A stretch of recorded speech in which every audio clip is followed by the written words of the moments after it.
काली plan है राति रे कि आमे जिबा काली सकाळू बाहुबली हिल्स गोटे उदयपुर सिटी पाखरे ही गोटे हिल स्टेशन जोटे कि सनराइज बहुत सुंदर देखा जाए। आ मु तो केबे जाई नथिली आगुर तो भाबिलु चलो जिबा पुणी बारिश दिन अच्छी आउ एते सुंदर पाग करिछि माने व्यू भी जबरदस्त देखा जिवो। गाड़ी को पार्किंग कर दे कि आमे चलिलु ऊपर को ट्रैकिंग रे।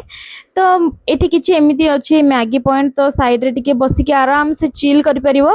बेसी नो हार्डली 15 मिनिट लागिवो ऊपर पहुंची गलु आमे। तो ऊपर किछि नजारा एमिति आउ जदि जो पाखरे लोक माने छेड़ाई चंदी से पाखो गले सेटा होछि व्यू पॉइंट सेटु मस्त नजारा देखा जाए। एई ऊपर ही एई पाखरे टिके बेसी अछि एमिति दुकान। एटा होछि मेन व्यू एटा होछि बाहुबली हिल्स। आउ एठी सनराइज बहुत सुंदर देखा जाए किंतु एते सकाळू किए आसीओ भाई मते तो बहुत डर लागिवो। किंतु बारिश टाइम रे तो जते बळे आसीले भी चलिबो। आउ एतिके बारिश भी टिके टिके होउतला तो पूरा आमे ओदा ही जाइथिलु झाळ रे ही ओदा ही जाइथिलु बारिश रे तो छाड़ दूरर कथा। आउ पूरा चुट्टी भी सब ये ही जाइथिला। बुलाबुली सरला परे आमे आसिके सीधा पहुंची गलु कारण हमको ग्रोसरी भी नबार थिला घर पई। आउ मु हमको एठी ओरियो बिस्कुट खोउची बीटीएस रो सब काम सरला परे आमे चलिलु सब्जी मंडी। संडे रे तो सब्जी नबा निहाइती जरूरी पुणी तापर दिन कोन खाइबा।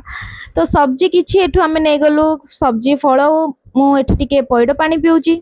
मु तो केबे एते पइड पानी पिएनी किंतु कोन मन होला पी देली। तापर आमे टिके आसी गलु लेक साइड एठी टिके समस्ते ग्रुप रे थिले तो खाइ देलु कोन किछि किछि। एठी बहुत समय बसिला परे आमे आसी टिके सूप पी की घर को पळे